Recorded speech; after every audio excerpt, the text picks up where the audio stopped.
Here's a guy who thinks there's a problem with atheism. What if I told you that not believing in God doesn't automatically make you an atheist? Then I'd ask which definition of atheist you're using. The definition of atheist most commonly used in religious philosophy scholarship is someone who outright denies the existence of God. But lots of atheists use the word to simply mean someone who lacks a belief in God. They define atheist broadly enough to include agnostics. By that definition, lacking a belief in any gods does automatically make you an atheist. Now, I know what you're thinking. Well, isn't that the literal definition? Well, kind of, but also no. As is the case with the vast majority of words, there are multiple equally legitimate definitions. Because when people hear atheist, they don't just think of someone who lacks belief in God. They think of someone who's joined the atheist club. And honestly, I don't want to be in any club. Who thinks that? If I hear that someone is an atheist, I make no inferences whatsoever about what other beliefs they may have or with whom they may associate. Atheists are pretty diverse with respect to what other beliefs they may hold or not hold. I'm skeptical of God, skeptical of the Bible, and especially skeptical of anyone claiming that the Bible is inerrant. But does that have to make me an atheist? By the broadest definition of atheist, yes it does. By some narrower definitions, no it doesn't. And no, I can promise you this is not yet another video discussing the differences between atheists and agnostics. Instead, I have some thoughts of my own that might be new for you. So hang out for a few minutes, and by the end of this short video, you just might start to see belief and unbelief in a completely different way.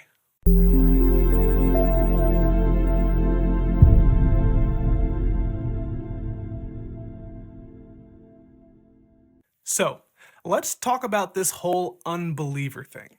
See, when people hear I don't believe in the God of the Bible, the first reaction is usually, oh, so you're an atheist. Which is a pretty reasonable reaction for someone who uses the definition of atheist that means a person who lacks belief in God. But my answer, not exactly.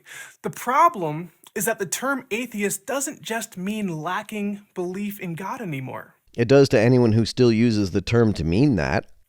Modern-day atheism is a movement, a worldview, and a lot of Christians claim that atheism is actually a belief system of its own. There are movements based on atheism, like the secularist movement, for example, but the fact that there are movements based on atheism does not mean that atheism per se is a movement. And while that isn't necessarily true, it's become much more of an identity that people take on. And listen, I get it. There's a lot of appeal to becoming part of a community where you get to dunk on religious fundamentalists.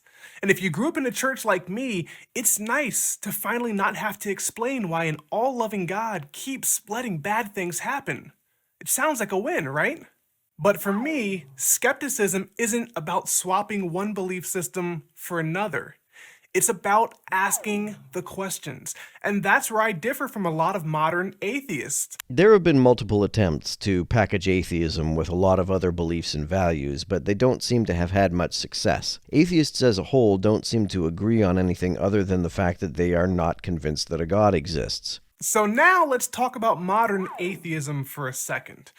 We all know that at its core, atheism is just the absence of belief in God. But if you spend 5 minutes on the internet, you'll notice something else. Atheism has rules now. You're expected to believe and do certain things. If you spend more than just 5 minutes on the internet, you'll discover that atheists have a wide variety of very different beliefs and values. You have to believe that science will answer everything. I'm an atheist, and I don't believe that science will answer everything. I don't believe that humans will ever have access to enough of the universe to answer absolutely every question we may have. For example, since the universe is expanding faster than the speed of light, there are countless galaxies that could have come into existence whose light will never reach us and whose existence will never be evident to us unless we develop a means of travel that is not only faster than light, but also faster than the expansion of the universe. I highly doubt we ever will, so I highly doubt that we will ever be able to answer any questions we have about these galaxies. I've also never heard any atheists say that we will definitely answer every question scientifically. And mock anyone who chooses to believe in God. And apparently, we all have to worship Richard Dawkins, or at least put him on a pedestal. Hardly anybody who speaks publicly about atheism gives much of a shit about Richard Dawkins anymore. Recently, he's been spending a lot of his time defending Christianity and being obtuse about trans people. I don't know any atheist who regards him with any attitude even remotely resembling worship. The only people I see exalting Dawkins as some kind of pope of atheism are apologists. And sure, rejecting religious dogma is one thing, but when atheism itself becomes dogmatic, that's when I tap out. I don't know where you get the idea that atheism is dogmatic. I certainly have no idea how you get the idea that atheists believe that science will, or even could, answer every question, or that anybody has to worship Richard Dawkins. I really don't see how you could have kept up with much of the discourse among atheists over the last 10 years and come to those conclusions. And I believe there's room in the middle for those who are just asking the questions. And sometimes that means being willing to call out the BS on both sides. You see, many atheists ridicule Christians for believing in a God without definitive scientific evidence.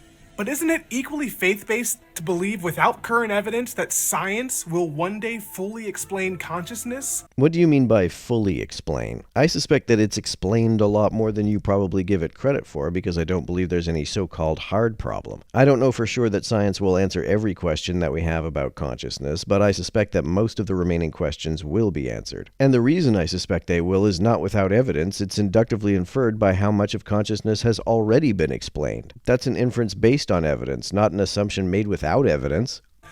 The universe's existence, or how life began in the first place? I don't know if science will answer all the questions we have about those things, but I see no reason to assume it won't. This is what I mean. Just because I doubt that Christianity is the truth doesn't mean I have to convert to another belief system. Even if I were a Christian, I would still suspect that science would eventually reveal how the first self-replicating nucleotide chains formed. I don't see why this would be beyond the capacity of science. I also don't see atheists pressuring people into believing that science will definitely discover these things.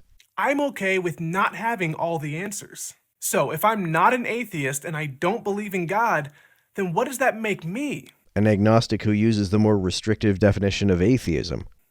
Well, personally, I like the term skeptic. Why? Because while I'm skeptical of God, I'm even more skeptical of certainty, especially when it comes to religion. I don't know how to be skeptical of sound deductive arguments like the one I use to deduce that God does not exist because I don't understand what it would mean for a sound deductive argument to not be a proof. Do I think the Bible is the inerrant word of God? No, I don't. Do I think Jesus was a real historical figure? Probably. Do I think the Christian God exists? Well, based on my studies, it seems very unlikely. Based on my studies, the existence of the Christian God seems as likely as the existence of married bachelors. But I can't say it's impossible. I can't be certain, and that's the point. I can't help but be certain that God does not exist because I can't understand what it would mean for a God to exist. Even if a God does exist, I'm not going to be able to understand what that means, and because I don't know how to believe claims that I can't understand are true, I won't be able to believe it. I don't need to join any club because skepticism doesn't require me to land on a final answer. A skeptic is someone who recognizes the influence of Christianity, questions its claims, and refuses to accept easy answers. And this is the crucial part. I don't accept easy answers from either side. Why? What if the easy answer can be clearly demonstrated? Why do you assume that the answer must be complicated? That seems to be a position you're taking on faith. That's not very skeptical of you. Now, it's important to say here that I do think that one side is worse when it comes to logic, and that's why I pick on Christianity in almost all of my videos. One of the biggest reasons I stay skeptical? The Bible itself. Because let's be real, if the Bible were truly inerrant, we wouldn't have hundreds of different denominations arguing over what it actually says. I don't think that's as big a problem for the idea of inerrancy as it is for the Bible's clarity. I think it would be pretty reasonable to expect that the perfect Word of God would convey its message with much greater clarity that wouldn't require endless debate and result in so many different interpretations. I mean, think about it. How do we reconcile a God of love in the New Testament with the God of genocide in the Old Testament? Well, Marcionism just says that they're two distinct gods. Why can't the New Testament decide how you get your salvation? Is it by faith or by works or both? My understanding is that you get it by faith, and then the faith will cause you to do good works. Why did the four Gospels give us four different versions of the same events that cannot be reconciled? And why did God, who apparently spoke directly to people in the Bible, suddenly switch to ghosting humanity for the last 2,000 years? I mean, God was super communicative in the Old Testament, but now we can't even get a new phone, who dis, from God. The standard answer apologists give is because the canon is closed, but they never explain why the canon is closed. I'm just saying it's a bit suspicious, but I need to start wrapping things up. The point of my video today is that being a believer or an atheist is not the only option. You don't have to be 100% in or 100% out. You don't have to pledge allegiance to Christianity or atheism. You can just be skeptical, like me. There's a difference between skepticism and denialism. Skeptics follow the evidence. Denialists reject all evidence. And that's what so many people miss. They believe if you start questioning God, you have to go all the way to the other side. Who says this? Many of the more prominent atheists, like Christopher Hitchens, for example, define their atheism as simply a lack of belief in God. I don't assume that once a person begins to question God that they'll come to the same conclusions I do. But the reality is, most of us are just trying to figure things out. Skepticism means keeping your mind open, not just to doubt, but to the possibility of new perspectives. So, do you have to be an atheist if you don't believe in God? Absolutely not. You can be skeptical. You can be uncertain. You can question everything without feeling pressured to pick a side. And you don't have to pick a side to be an atheist. Words mean what people use them to mean, and lots of people define the word atheist broadly enough to encompass agnosticism.